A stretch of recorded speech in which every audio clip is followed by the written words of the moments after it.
We're live. Hello, everyone.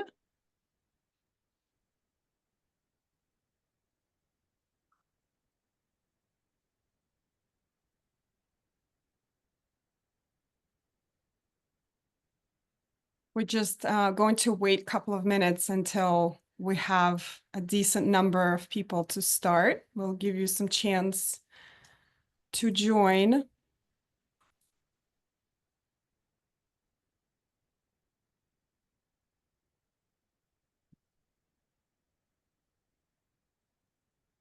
You said we have well over 100 people joining us tonight, so give everyone a chance to log in. Very exciting. I think I saw somebody raising their hand already.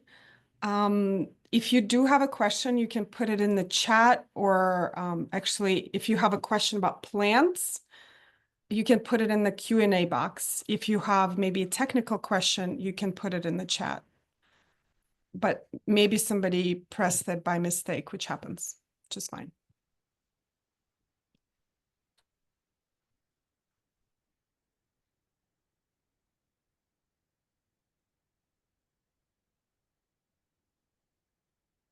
Few more minutes. Yeah, for those of who are just joining, we just have a lot of people signed up for tonight, so we're just waiting everyone to log in. People are pouring in as we speak, so we'll give it a few minutes. And this session is being recorded, so if you miss anything, if you need to step out or leave early, we will send you a recording of this.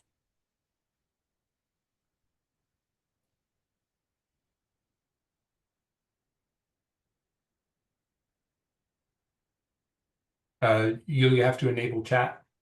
Okay.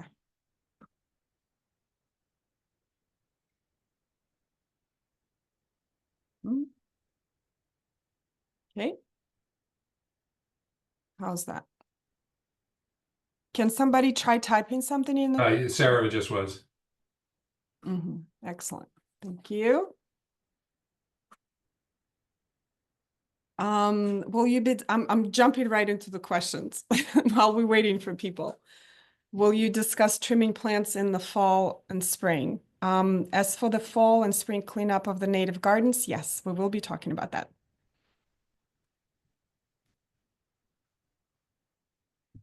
Why don't we give it another minute and then we'll officially start? I'm sure folks will. People are on the chat. People are, got a question going.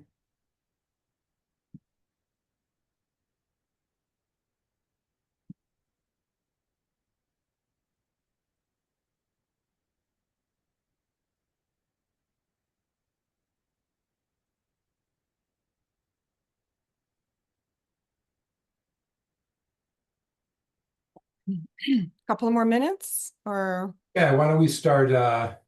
We'll just give it like one more minute and then we really ought to start.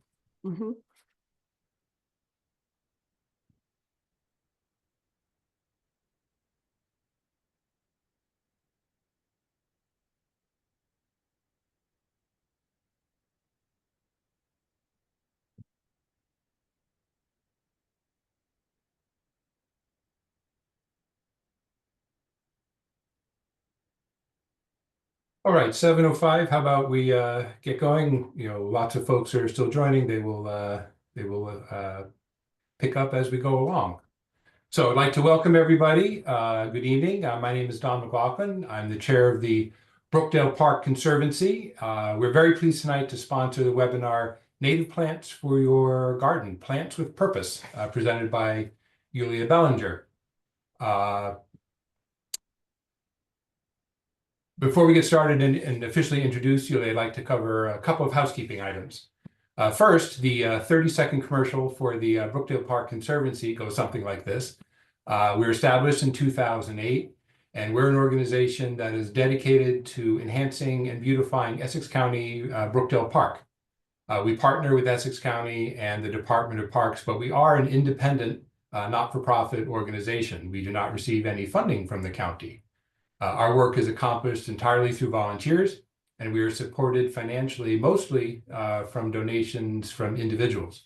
So if you're interested in learning more about the Conservancy, our education team, which is sponsoring tonight's event, if you want to receive our Newsy newsletter or education newsletter, volunteer with us as an individual or as part of a group that you're with, make a donation, or all of the above, best bet is to visit our website at brookdalepark.org.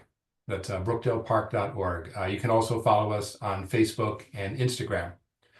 Now, once the webinar gets started, I will be monitoring the chat for any issues that you might be having while Yulia is speaking, and I will handle those. If you have a question for Yulia, please enter them in the Q&A section down below rather than in the chat. As we go, I'll be gathering up those questions, with all the folks on the webinar. I'm sure we'll have repeats and overlapping questions, so I'll do my best to sort of consolidate those, and we will handle all the questions at the end of the webinar. Certainly encourage you to stick around for the Q&A, as those can be really, really interesting. And as Yulia mentioned, we'll also be posting a recording of tonight's session, and that will be also on brookdalepark.org. So I think that is all the housekeeping items. So with that taken care of, sort of on with the show. It's our pleasure to introduce our speaker tonight, Yulia Bellinger. Yulia is a landscape designer, garden consultant, and a YouTube creator with over 70,000 followers. With a passion for making gardening and design both beautiful and effortless, she shares expert advice on everything from horticulture to transforming outdoor spaces. In addition to her professional work, Yulia is the dedicated advocate for public green spaces. She actually previously served on the Board of Trustees for the Brookdale Park Conservancy and continues to volunteer and participate in our efforts to support and enhance the park. Tonight, she'll be sharing her expertise on native plants, why they matter, how to incorporate them into your landscape, and the benefits they bring to your garden and to the environment. So without further ado, Yulia, all yours. Thank you so much, Don, for that lovely introduction. And thank you everyone for attending tonight. This is so exciting. I'm so excited to see so many people interested in this topic that I hope is not just a meaningless, temporary vogue kind of situation on native plants, but an actual change that we're trying to do in our gardens. So I'm going to start sharing my screen with the presentation. Tonight's presentation will be a little bit interactive, so I will be posting some polls. So I'm actually going to post one right now to ask you whether you grow native plants currently. I will give you a minute or so to answer this question. I'm just going to read the room, who here have experience with native plants. Just a couple of more minutes. I myself have been growing native plants for over 15 years unknowingly. I started incorporating them in my garden because they were absolutely stunning. I had no idea of the purpose that they had for a larger ecosystem. I learned about that only later in my graduate program. But I absolutely love them. They are amazing. Let me see. I think the poll disappeared for some reason. Okay, can you let me know what happened to the poll here? This is our first webinar, so I'm sure there are going to be some things that we have to iron out here. Let me just see. Oops. Sorry about that. Okay. Maybe we shouldn't have done the polls. It kind of makes it a little bit harder. But since, hold on. Exit full screen. Okay, end poll there. Okay, so I could see that you guys, most of you are familiar with native plants, which is amazing. Even more amazing, we have some people who are not familiar with native plants, so I'm so excited for you. This is really, really something for you to be here. Okay, I'm going to stop sharing the poll and start on the presentation. I'm going to keep this presentation to three main questions. Is why, how, and what? Why do we need to grow native plants? How do we start a native garden? And what do we grow in our native garden? And I don't want to be the bearer of bad news, but unfortunately, there are some bad news. We are currently in a biodiversity crisis and facing a level 6 extinction in the United States and around the world. So the critters and the wildlife are in real trouble. We lost almost 3 billion birds in since 1970s. We lost 20% of insects in biomass in the last 10 years. Now, why is this happening? Because of a loss of habitat or native plants. As for the loss of birds, there are other reasons why they're disappearing, like window collisions, night lights. They get really disoriented during their migration season, so try to keep your lights off during those times. And use of pesticides really affect the insects as well.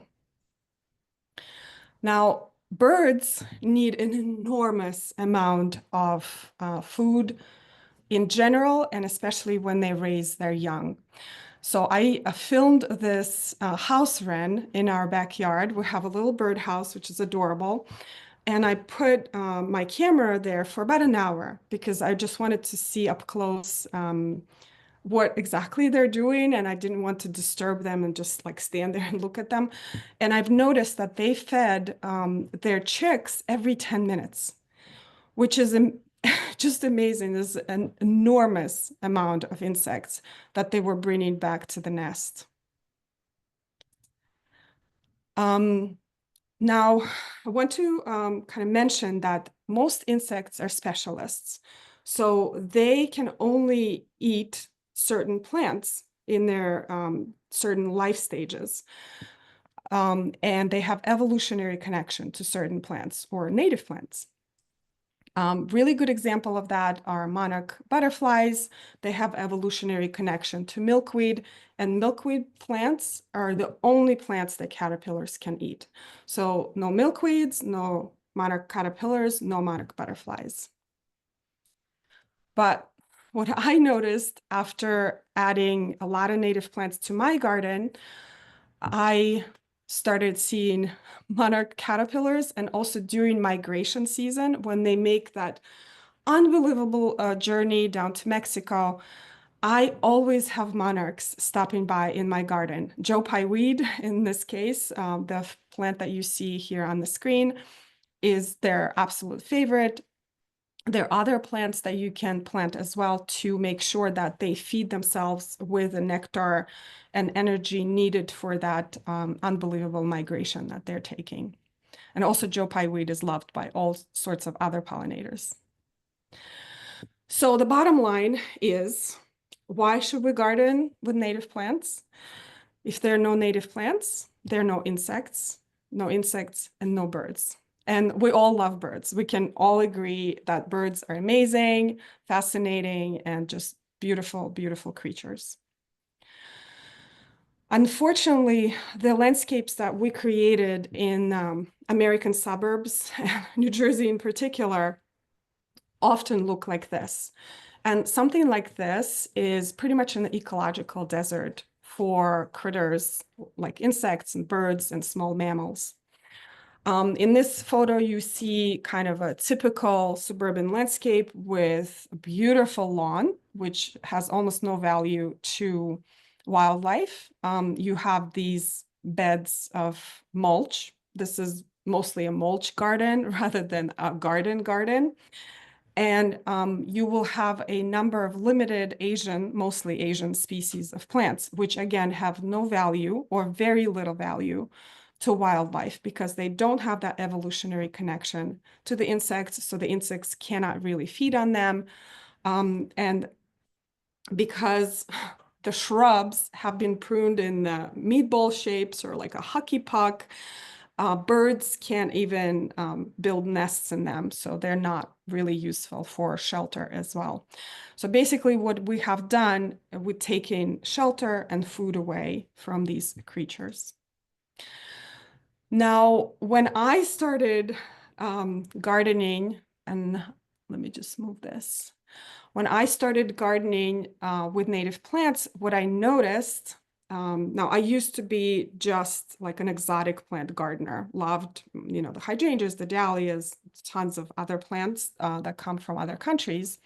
And I still do. I'm not a native purist, but I try to convert my garden to mostly native garden now.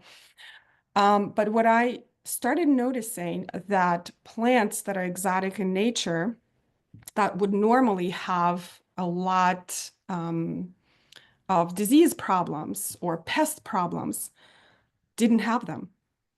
And I haven't sprayed or used chemicals in my garden in 15 years, ever since I started growing native plants.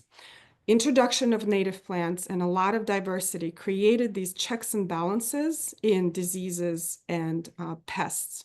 You do have to wait for a few years for the system kind of balance itself out and just let it be. But what started happening again, even the annuals that I would grow in my window boxes weren't attacked by pests.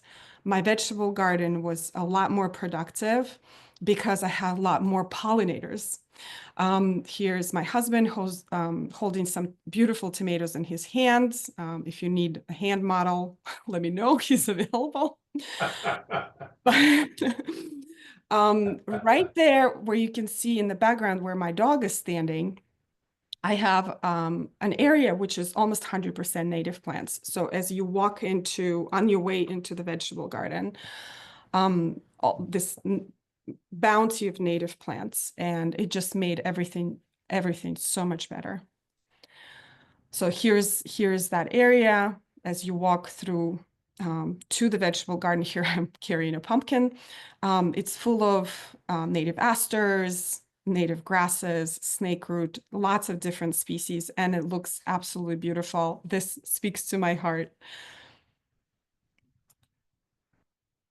So why grow native plants? Well, they're beautiful to me. That's how I started, but they also save water because they're used to our water cycle. They support wildlife and they thrive with minimal care once established. And native gardens are absolutely gorgeous. I would rather see something like this than the photo of bare lawn with ton of mulch and a number of Asian species pruned to death. I would rather see something like this. So now that we know why you should grow native species, how do you start your native garden? I'm a big proponent of kind of a gentle approach in gardening, especially now in the last few years as native plants are, a lot of more people are aware about native plants. It's kind of all or nothing approach. Either scorched earth, let's just plant all native, remove all of our gardens. But to a lot of gardeners, from my experience as a garden consultant and landscape designer, it's a little too jarring. So I would say, hey, you can keep your plants that you absolutely love, but incorporate more native species. So like in this case, yes, I kept my dahlias. They work really well with the switchgrass and the gasticke and the native asters, but absolutely remove the invasive species. The situation with invasive species is very serious in New Jersey. You should remove them before you start establishing your native garden because they create way too much competition. They invade our native forests. And And I'm sorry about the dog. And you can look up before you get a plant that is not native to our area. The very first thing that you should do is look up whether it is invasive. Now that we covered the invasive species, what in the world is a native plant?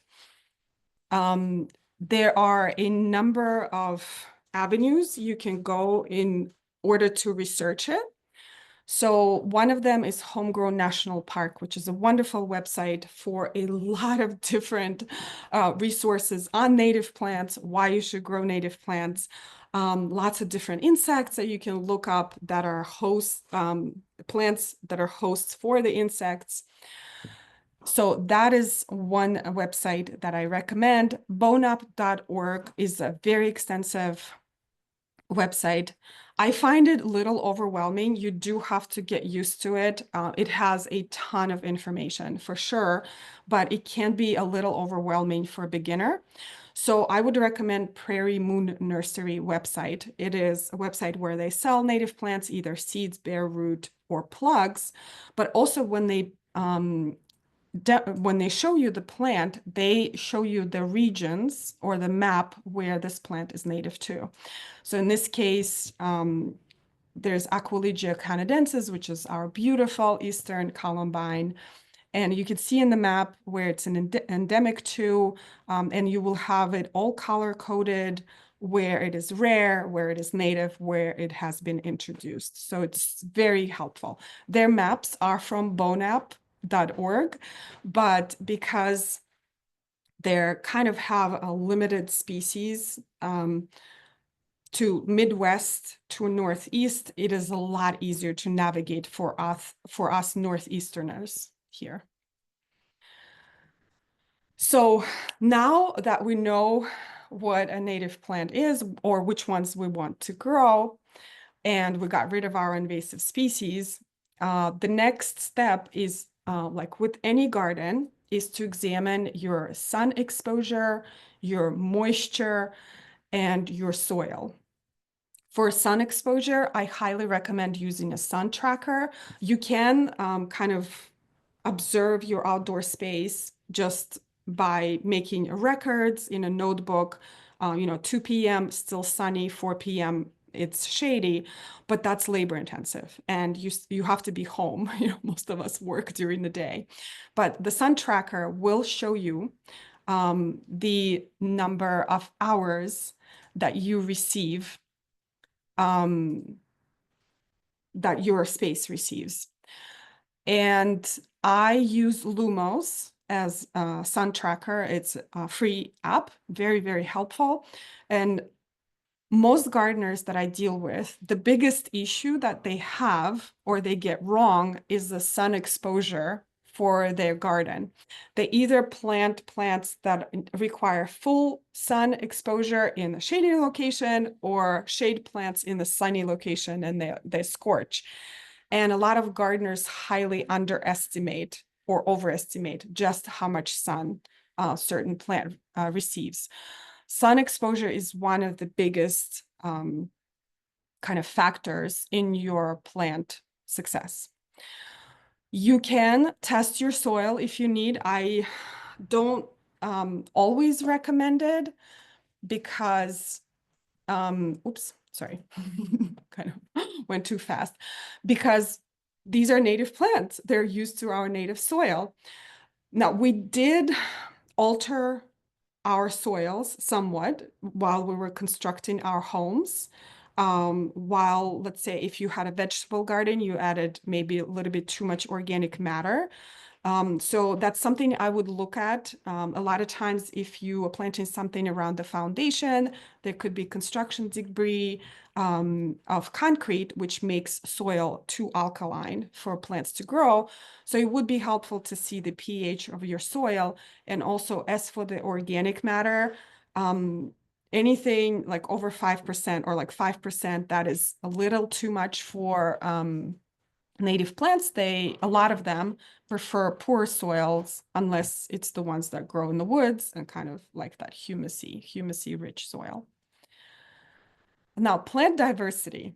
I love a lot of plants in the gardens, and so do insects. And so is the biodiversity that we're trying to save in our gardens. So these are just some plants, just few of the plants that we can grow in our gardens here in New Jersey.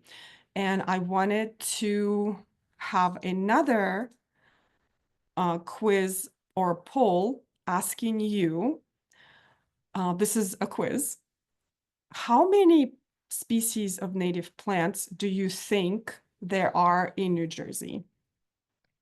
I'll give you a minute to answer.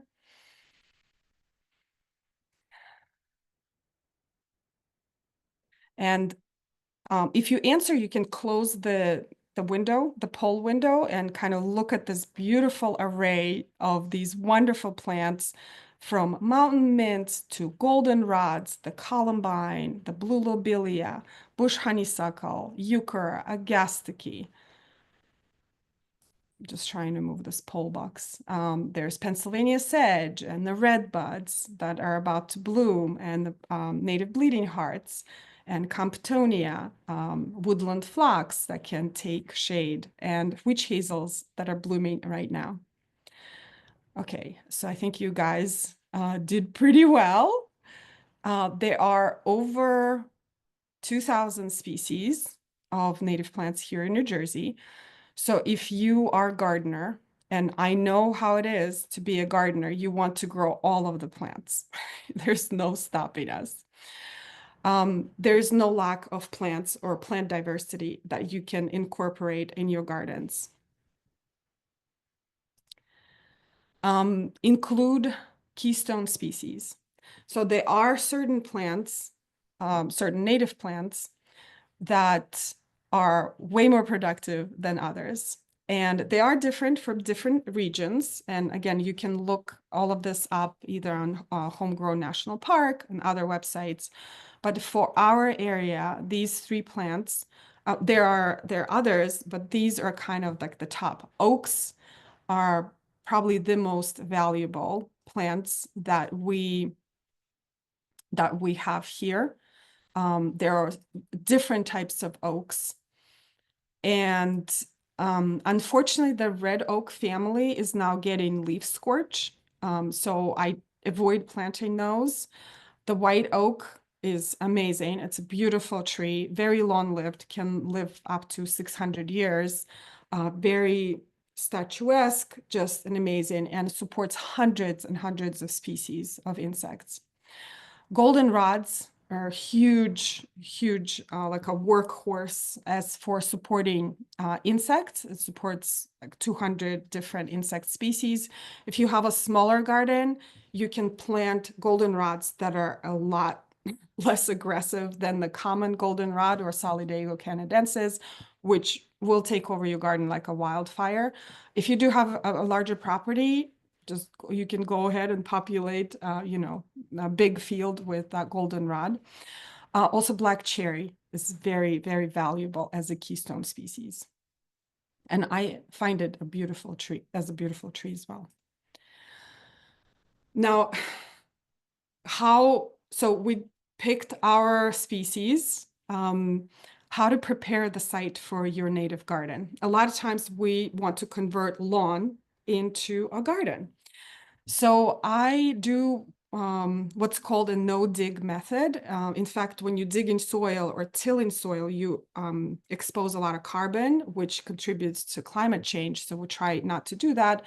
And also, as you're slicing through the soil, you harming a lot of the microbiome and all of the microorganisms that live in the soil. So you're destroying that kind of balance. The best way to suffocate the grass is either to use a newspaper. Some people use cardboard. I found that it is too thick and has some chemicals, and also prevents the oxygen exchange between the soil and air. You can use just wood chips. There is a company, again, there's a website, it's called Chop and Drop. They are local arborists that will drop some wood chips for you for free. You can use a layer of wood chips to suffocate the grass, wait for a couple of weeks, and then you can plant in that area. So right here, you can see some gardens that I've installed last year. They're brand new gardens, but there's already some action going on, some beautiful plants. I like to add hardscaping to my plantings as cues to care, and I will talk about that a little bit later in this presentation. But having a walkway or some sort of boulders, some human element in a native garden invites people to explore the plants and also observe the insects that will eventually come and visit your garden. Plant timing as for planting your native garden. And just quickly, there's some Christmas fern here, unfurling, and a button bush, which is an amazing native shrub. Plant timing, spring and fall are the best. And we do have time coming up right now when it's just perfect to plant because the moisture, there's a lot more moisture and it's cooler. But honestly, you can plant anytime. If you can water your plants and let's say you just physically or financially cannot install your garden in the spring or in the fall, you can plant it in the summer as long as you water your plants while they're establishing. Note about fall planting. I normally like to plant 8 weeks before our hard frost, like when our ground freezes solid. You really do need those plants to root in the soil and establish really well because they can heave out of the ground from the pressure that they get in the winter from frozen soil. So I would say 8 weeks, 6 weeks is kind of pushing it, but 8 weeks is perfect before our first hard frost in the fall to establish the plants. Again, how to start your garden as to what kind of plants, like in what shape can you plant them? Like I can talk about this for probably another hour just about this topic because it is so fascinating. I love growing plants from seed. I love propagating them. So you can grow native plants from seed, and I'm in Glenridge, so our Glenridge library had a native seed library, which is amazing. I did take a couple of seeds from there and I'm growing them right now. Winter sowing method, they are outside. They have been in stratification for probably 6 weeks now, so they will be ready to germinate. And a lot of native plants do require that period, cold period, in order for them to germinate. Some of them don't, so you can go ahead and start some of the native species right now without stratification. Starting plants from seed is the most economical way. You get a lot of different plants. So many plants, you probably will have to share it with your friends and the community.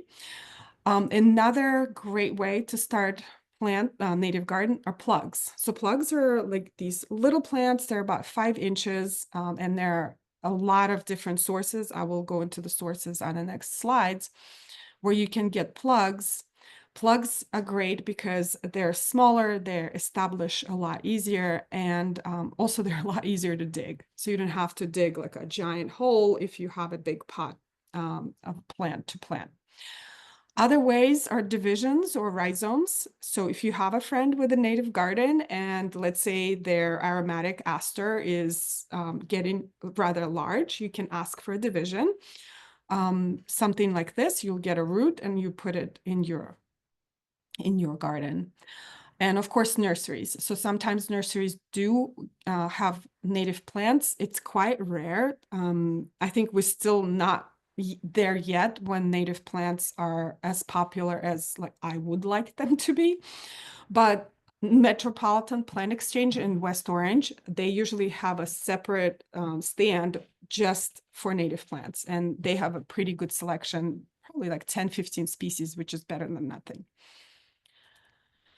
So these are some sources. You can take a screenshot of this, but remember, we will send you all of the resources as for where you can get native plants, and also the recording where you can watch this again and see where you can get the native plants as plugs or seeds, whatever you choose. The one note I would like to make is that you want to go as native or like as close to where you live as possible as for the resources, because we like to use the genetics that are from this area. So plants in the Midwest, the Prairie Moon Nursery is wonderful. That's how I started with native plants. When I started, that was probably the only native nursery that existed, maybe in the country, or the one that I was aware of.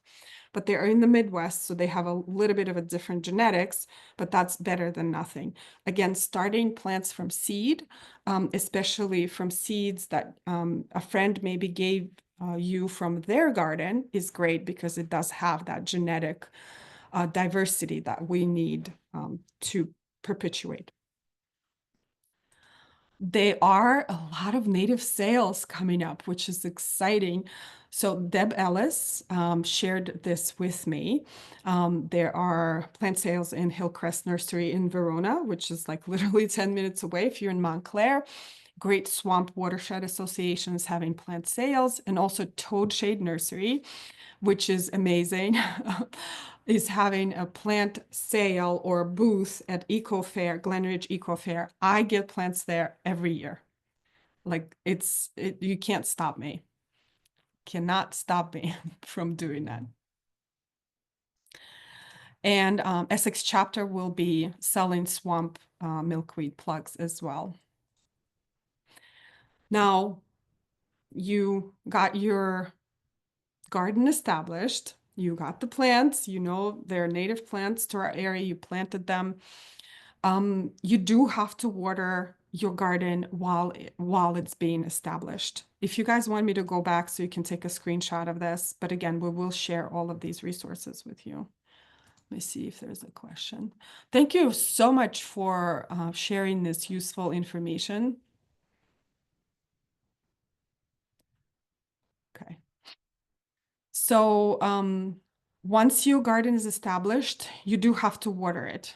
Those are baby plants, and they are rooting in, they're taking time to establish, but once they're established, I would say maybe a year or a year and a half, they're pretty drought resistant, especially if you're planting native grasses. Native grasses are amazing. They have a root system that can be 6 times larger than what you see above ground.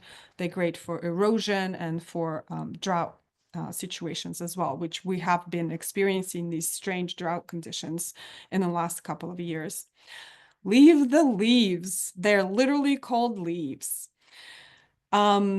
Leaves are not only amazing nutrition for your soil, it's literally gold. So when I see those bags of leaves on the curb, sometimes I take them and I compost them. But it surprises me that people would remove this gold from their gardens because it's feeding their soil, it's feeding their plants. And of course, this is where all of the insects are overwintering, and you literally just piling them up and you're putting them in those paper bags and sending them out to landfill. Nobody wants that. So leave the leaves.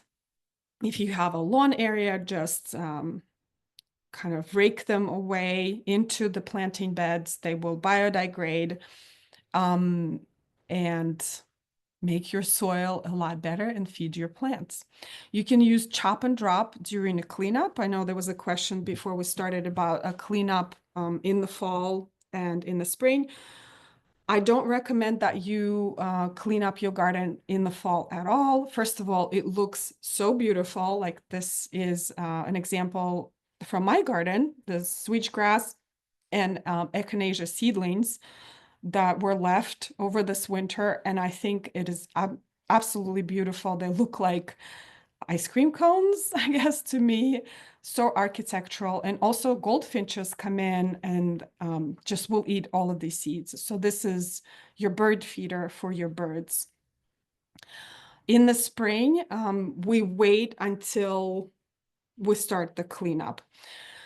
We will send resources from Lurie Garden in Chicago. They have a really large naturalistic garden. It's not all native, it's mostly naturalistic, but they're very aware of the fact that the insects overwinter and seek shelter in the brush, so to speak, of these plants. There are some plants that you can cut. So the grasses, once the seed heads are eaten by birds, you can start cutting them so the fresh new growth appears in a few weeks. But a lot of the plants that have kind of round stems with cavities, I leave in my garden. I cut them to about 15 inches to 2 feet, and I just leave them just like that. The new growth will come in and they will cover all of that, but that is home for the insects. The bees will come in, they will lay larvae in there. So it's very, very helpful to leave a lot of your garden standing. Ideally, you would leave all of your garden standing and just kind of like let it biodegrade and feed itself. I know in suburban areas, people who are not aware of what we're trying to do may not be as open to something like this. So I would say partial cleanup or as little cleanup as possible is best for the pollinators. Now, from the designer's point of view, as a landscape designer, I like to create plantings that look like brush strokes. So you can take your species of 7s, 10, 12, huge drifts of plants and kind of create these brush strokes with different species. This is purely aesthetic for us people. Plants don't care, insects don't care. You can kind of throw your plants on the ground and plant them whatever way you want to, but aesthetically to us, they look a lot better when they're planted in drifts. Remember, they will shift as the garden matures and plants will do their own thing, sometimes even better than what you imagined. But this is pretty much the idea. Different dots are different species of plants. I do want to go back to the public perception that we have of native gardens. I know there is a lot more awareness of native gardens, and that's amazing. But there are some people who are still not sold on the beauty of native gardens. And I heard this quote somewhere that we cannot lecture people into doing something. We have to amaze them. So I would rather have my native garden look so stunning that a passerby who has nothing, who knows nothing about native gardens would say, I want the same thing. So definitely keep your plants off sidewalks. If you have a garden that is faced, let's say, in your front yard and more like where the public can see it, you can stick to shorter species of plants because something that is taller than 5 feet a lot of times makes people uncomfortable. I love big plants. Give me a Joe Pye weed or ironweed any day. That's my vibe. But some people, it's just starting to look like a jungle to them. Plant in drifts, as I mentioned, to make it aesthetically pleasing. Use cues to care. So cues to care, it's this term that was coined by a landscape architect. Unfortunately, I can't recall her name right now, but it's basically a feature of some sort that will let people know that this garden is cared for, that somebody lives there. Because again, a public perception, they see a native garden with a lot of seed heads, flopping plants. They think it was just abandoned or they just haven't mowed the lawn and they would call the authorities and you'll get a fine. Again, thankfully, that's changing. But cues to care, like a path or a bench, a fountain, or a bird bath. In this case, you could see this wonderful photo of a robin taking a bath in a bird bath. That is cues to care. That is beautiful, and it lets people know that this garden is intentional. And bottom line is, make it irresistibly beautiful. You don't have to sell me on the native garden. I am a big fan. I think native plants are amazing. But again, if you follow these guidelines, we will spread the word and people will absolutely want more native gardens. If you want to start small, which I'm a big proponent of starting small, or if you have a small yard of 10 by 10, let's say that's like the postage stamp, small Brooklyn size front yard, you can start with just 3 plants. So these are some of my favorite plants. You can do New England aster, switchgrass, and milkweed. This is a swamp milkweed in this case. Switchgrass is beautiful grass. Milkweed is also an amazing plant, just aesthetically, and it smells amazing too, kind of like a vanilla smell.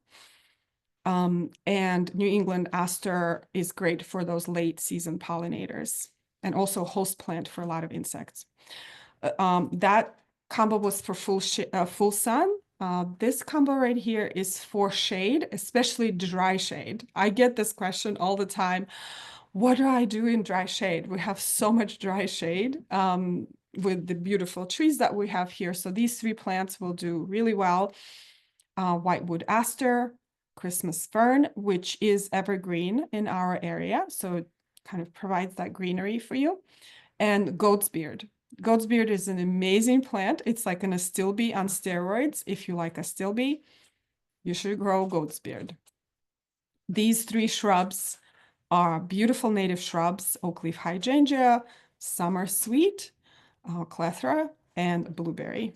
Again, blueberry is super productive. Clethra is amazing fragrance.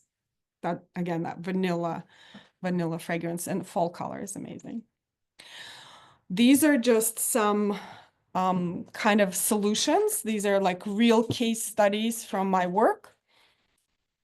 I have a client completely exposed to her neighbors, and as opposed to planting a row of arborvitae, which that's what most people would do, like the carrots of the arborvitae,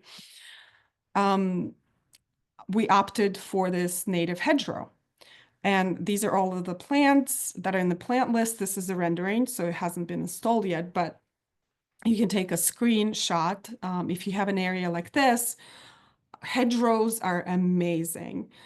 First of all, shrubs in general and native shrubs are very low maintenance. Once you plant them, you pretty much, once they're established and you water them for the first year, you can forget about this. And they provide so much interest all season round. They bloom, they have beautiful bark, they have berries, they provide so much shelter for birds and insects and food. So all of these plants are just stunning. You can underplant your shrub border with perennials. You can have some evergreen element with inkberries, which are our native hollies, versus a boxwood. This is what it would look like in the fall. I think people don't quite understand that native plants are absolute superstars of fall color. Starting from shrubs to perennials, a lot of native plants have amazing fall color. It's like literally on fire. Everything is absolutely stunning. Another case study of kind of a dead space that you can transform into a beautiful native garden, or secret garden. So the client just didn't know what to do with this, just patch of weeds, didn't even want to mow it. And I created this winding path in a straight and narrow space like this.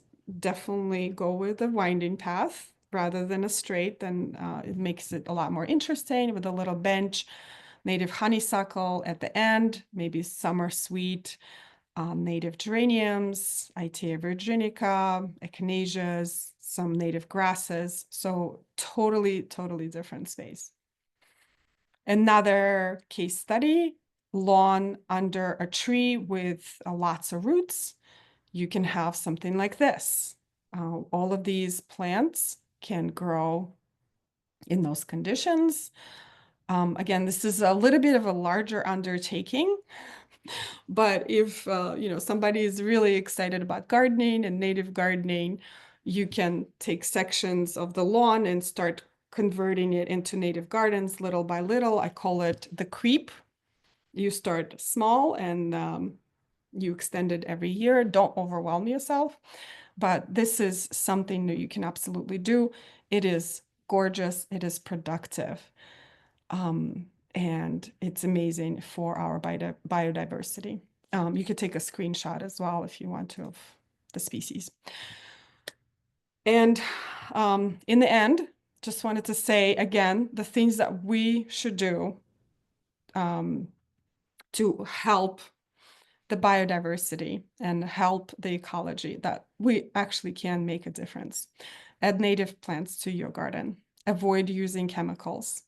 Leave the leaves in the fall, and the spring cleanup, do not tidy too much. Some of the ways that you can avoid chemicals, because I know mosquitoes are kind of a big issue, are getting rid of stagnant water. So if you have some potted plants, make sure you empty those saucers, make sure your gutters don't have water in them. You can use fans when you spend time outside, and you can use a mosquito bucket with BT or Bacillus thuringiensis, which is bacteria that occurs naturally in the soil, but it is harmful to mosquito larvae and nothing else. So it's organic. You can use some grass clipping, some water, add the mosquito dunks in there. You can see those little mosquito dunks in there. And then mosquitoes will come, lay their eggs, and that will kill the larva. And I think if everyone was doing that instead of calling the mosquito Joe, that spreads a lot of chemicals that kill pretty much everything but mosquitoes, we will have a lot more wonderful time that we can spend outside.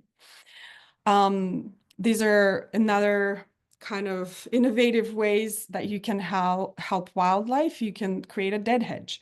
So all of the prunings, let's say you go out there and you clean up your garden in the spring, you prune your shrubs, you can leave those trimmings right on site instead of hauling them away on the landfill. First of all, you're saving it for all of the insects are in there. They can build homes. If this is a little too wild for you and you're uncomfortable going into that level, although I think this is incredibly beautiful and artistic right here, you can do a bee home. So this bee home I got last year. I was incredibly excited. This is designed by a bee professor specifically for native bees. They have different size cavities. They are small. So those large bee hotels that you see sometimes, they're actually a little too big. They can spread a lot of disease. So something small like this is a lot better. They support solitary native bees only. It creates curiosity. A lot of people ask me, what is that? And that's always a good sign to promote our native plants. And it is cultural. So, that cues to care that I was mentioning, this could be a cue to care. I'm a big proponent of gentle approach. Starting a garden and a new garden philosophy can be overwhelming. So take it in small steps. Just incorporate a few plants in your existing plantings, and most importantly, have fun, because gardening and native gardening is incredibly fulfilling and satisfying, and it is a lot of fun. And I think that's it as for the presentation. If you have any questions. Okay, that was awesome, Yulia. Thank you so much. Lots of information in the presentation, covered a lot of ground, so to speak. We do have several questions that came in while you were speaking and a couple points of clarification. One you had mentioned about getting free wood chips from Chop Drop. One of the participants sent a note in. Thank you, Lori. I just mentioned that it was getchipdrop.com. Mhm. So just Mhm. wanted to clarify that. Jacoba mentioned for soil testing that Rutgers University does soil testing, so you can send away for one of their little soil kits and send them your soil sample, then also tell them what you're trying to do, whether you're trying to grow a particular plant, whether it's vegetables, roses, or whatever, but you can get that from Rutgers. And then also one point, another local source for some native plants is the Master Gardener plant sale, which happens in early May. It's May 2nd and 3rd this year, that Friday and Saturday in Montclair at Presby Iris Gardens, and May 10th in Roseland. But they have some native plants available there. So just want to put a little plug in for the Master Gardeners of Essex County. Mhm. Several questions that came in, so I just read them off, and if you want to answer them, that would be awesome. So the first question was, are there any suggestions on how to get rid of black swallowwort? Okay, so this looks like it's an invasive here in New Jersey. I am sorry to say, but if you don't want to use chemicals, hand pulling is the only way. So cutting, hand pulling, just a general rule for any invasive species is to make sure that you cut off a lot of the green material if you're not using chemicals, which we obviously don't want to do, and cut it repeatedly to make sure it doesn't continue to photosynthesize. So the less plant photosynthesizes, the less kind of vigor it has to continue to perpetuate. There are a lot of invasives, kind of like similar to ivy, similar to vinca, that is very persistent like this. I had a patch of that, maybe like 20 by 20. It took me about 6 months of hand pulling to get rid of it. There's unfortunately not like a quick and easy fix for invasives like this. So yeah, sorry. Okay. Thank you for that. Next question from Marilyn is, how best to identify which invasive plants should be removed before incorporating more native plants into the garden? Okay, so for identification of invasives or any plant, a PlantNet app is the best. There's other apps that are out there, iNaturalist, many others. I find PlantNet to be the most accurate. And then if there's a question, so there's a lot of people kind of on the other side that will confirm that it is indeed an invasive plant of, whether it's ivy or whatever it is. So that's for identification. And for removal, as I mentioned, if you don't want to use chemicals, hand pulling, cutting, getting rid of kind of smothering, covering it with cardboard, covering it with mulch, making sure it does not photosynthesize. So you weaken the plant year after year when it eventually kind of gives up. But yeah, for the identification, PlantNet is really good.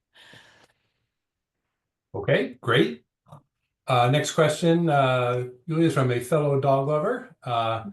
Yvette says, I have a small yard where my toy poodle will do his business. Will that harm a native garden? It will harm any garden. So dog urine has a lot of nitrogen. There's a misconception as to that the acidity level of the urine is what kills plants, but it's just nitrogen. So it's kind of like they're over fertilizing any plants. There are a couple of things that you can do. You can dilute the urine.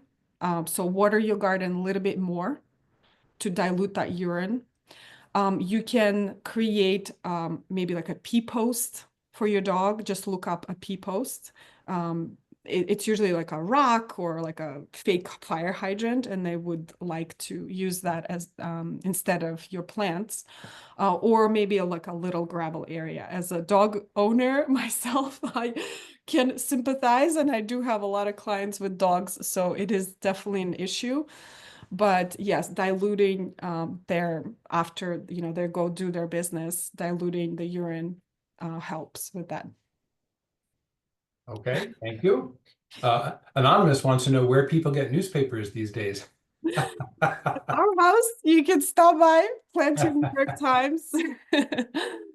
Um, so instead of newspapers, if you do get, again, you don't have to use newspapers or any paper. You can just use wood chips. I like to use that because it kind of speeds up the suffocation of lawn. If you can't get newspapers, just use mulch, a thick layer of mulch to suffocate your lawn. If you do like to use some sort of paper, if you get Amazon packages and they're packed in that packing paper, that paper is amazing. It's perfect. It suffocates the lawn, but it breaks down very fast too. You do have to check whether it has chemicals or not. As for newspaper, they used to have chemicals in it, but the newspaper print that they use nowadays is safe. So hope that helps. Okay, great. Next question. I live next to a sweet gum tree. I leave the leaves, but I wonder if I have to separate the sweet gum balls from the leaves, Mm. or is it okay / beneficial to leave the sweet gum balls in the garden as well? You can. The one thing that they can probably sprout, right? So if you don't want lots of different trees, lots of baby trees, I would probably separate them. I actually like sweet gum balls. I make decorations out of them for Christmas. They make really beautiful garlands, so maybe you can incorporate them this way instead of hauling them away. But yeah, it's up to you. If you want to leave them and have some seedlings of trees, or you can haul them away. Okay. Next question. Should some of the leaves be cleaned out of the garden in the spring? Mhm. Okay, so if you there, it's a nuanced for sure. The leave statement is definitely nuanced. It depends on how thick it is, depends on what kind of plants you have in that area. If it's very delicate kind of plants and they're getting suffocated, you can leave some of the leaves, use them in the compost area. Oak leaves have tannins that make them a kind of long time to biodegrade. So if you have a lot of oaks in your area, I would also put those in the compost so they can biodegrade faster. Maple leaves, you can leave, they have there's no problem with maple leaves. But yes, this is definitely, I would like a little bit more information on like what are you growing there, what kind of leaves there are. But generally, if it's established perennial bed or a shrub area, you can leave all of the leaves because shrubs can handle it.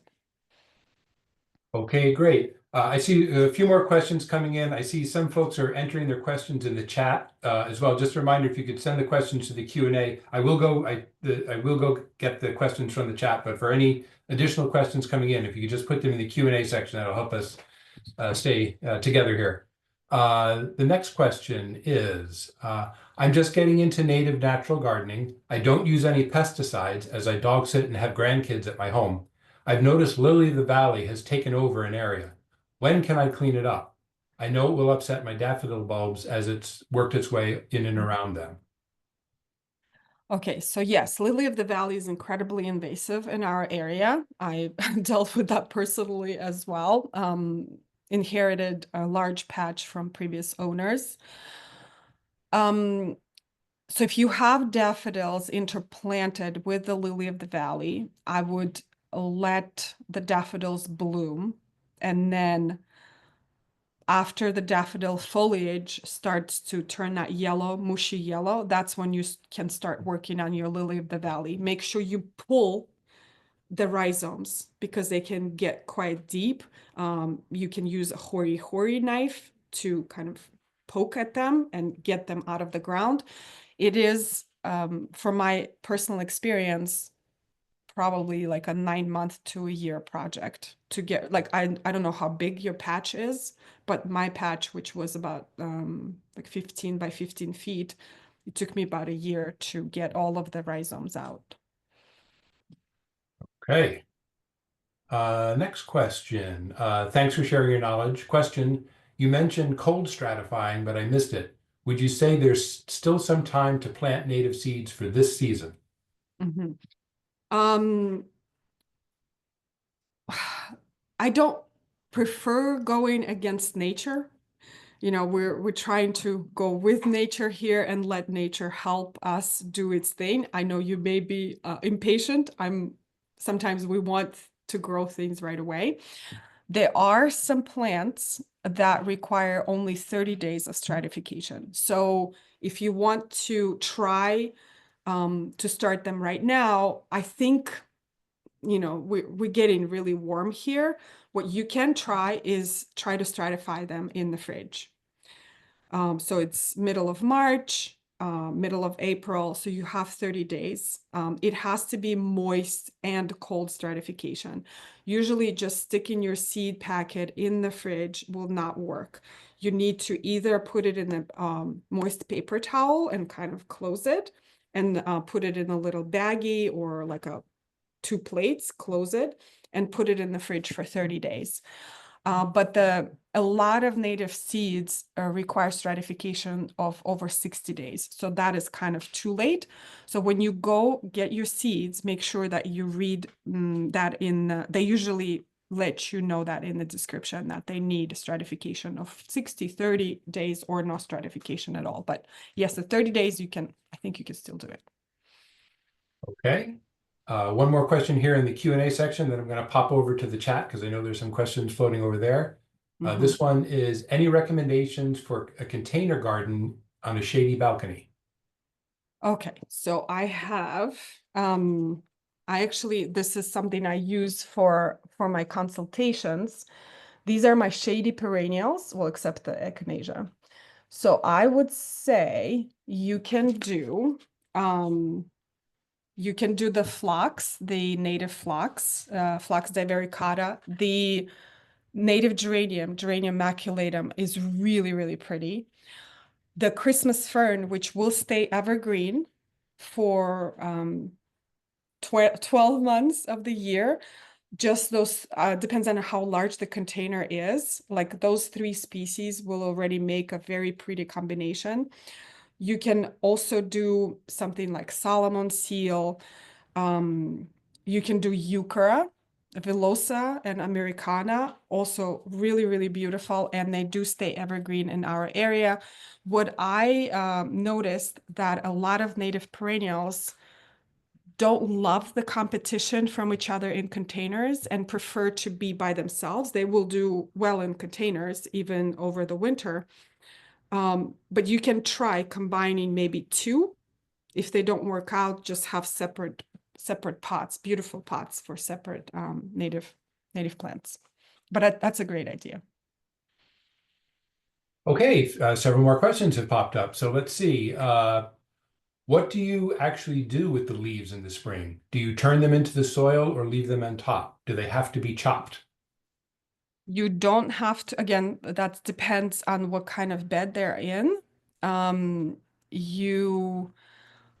If it's a regular shrub bed or established perennial bed, you don't have to do anything. You can just blow them under the perennials and they will biodegrade. So I don't know if you guys hike or go into the woods. Nobody removes leaves from the woods. And they just melt into the soil, and there's enormous amount of trees and enormous amount of leaves, and everything works out amazing. So just imagine um, maybe go into the woods, observe how that works, because a lot of people are still not sold on the Leave the Leaves. But nature breaks down. There's a lot of microorganisms that eat the leaves and they excrete them, and they create fertilizer for your soil. So that's how the process works. That's what happens to the leaves. They just get eaten and kind of just melted away. Okay, another question. Where could we find a good bee home? So the one that I have is from Scopa, SCOPA, SCOPA, yeah, Scopa. They're wonderful company. They're backed by scientific research from bee scientists. I don't know. I'm sure there's a word for it, but they did a lot of research on what kind of size that you need for a bee home for native species, so they don't get the parasites that they can get in a larger bee home.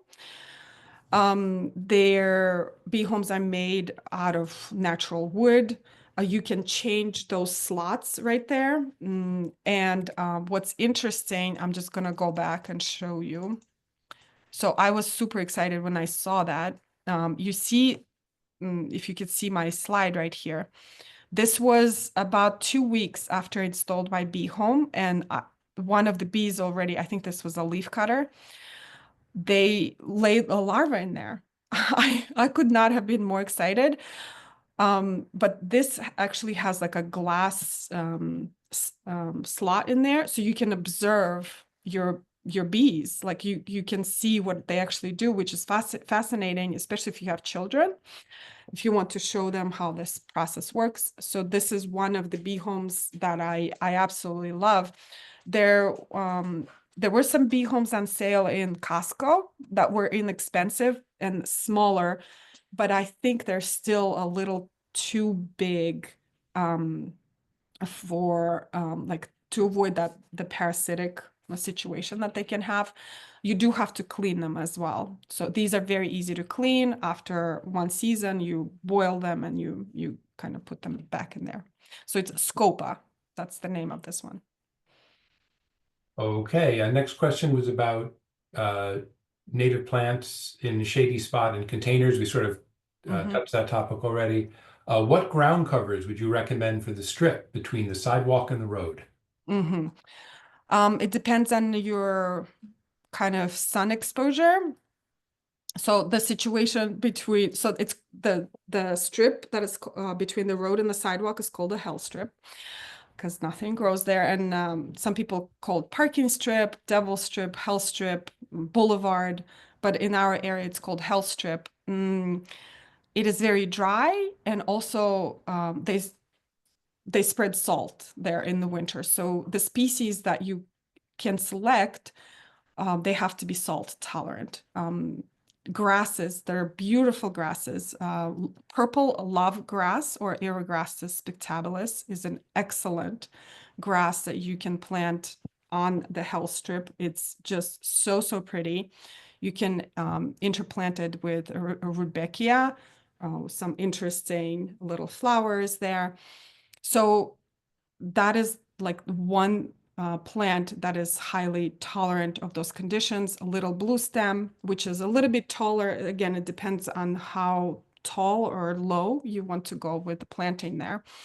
But just those two grasses are salt tolerant and drought tolerant as well, because those hell strips can be really hot, especially during the summer.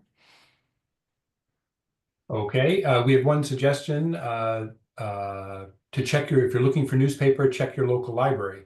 They might be willing to give up some newspapers. This person actually works at one, so that suggestion came from them. Next question is, when is it safe to start spring cleanup? I know too early can hurt pollinators.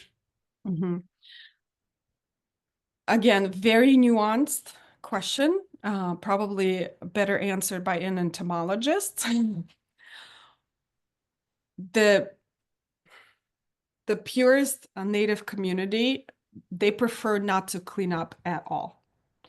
And I know it's not acceptable for some people. Like where I live, my garden is very public. People love walking by it. So something, that is not kept would not be acceptable.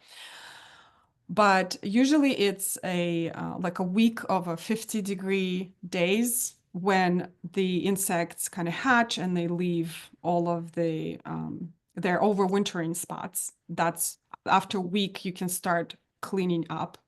But I highly recommend, again, leaving some of the stalks of your plants, like echinacea or Joe Pye weed or Veronicastrum, or any plant that has that cavity in their stem, because some bees actually need a 2-year cycle in order to hatch.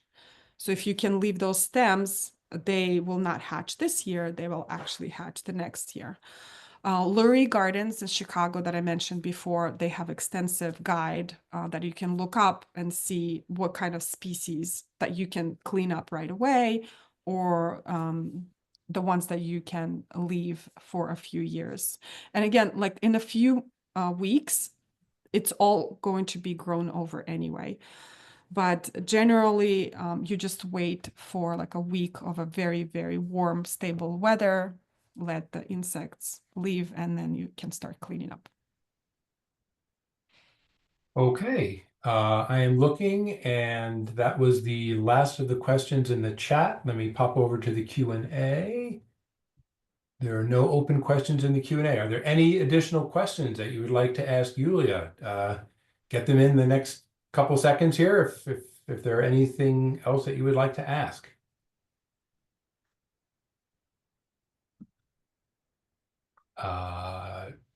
Yulia, any last comments you'd like to make all the participants? No, this was amazing. Thank you so much for your wonderful questions. Let us know how you enjoyed this webinar. This is our first webinar with the Brookdale Park Conservancy. Hopefully not the last. Oh, no, this has been wonderful. A bunch of things are coming in the chat. I'm not sure if you see them, but lots of thank yous and people excited to get started. I'll read one that says, your work is beautiful, and I truly appreciate all of the helpful information. Thank you so much.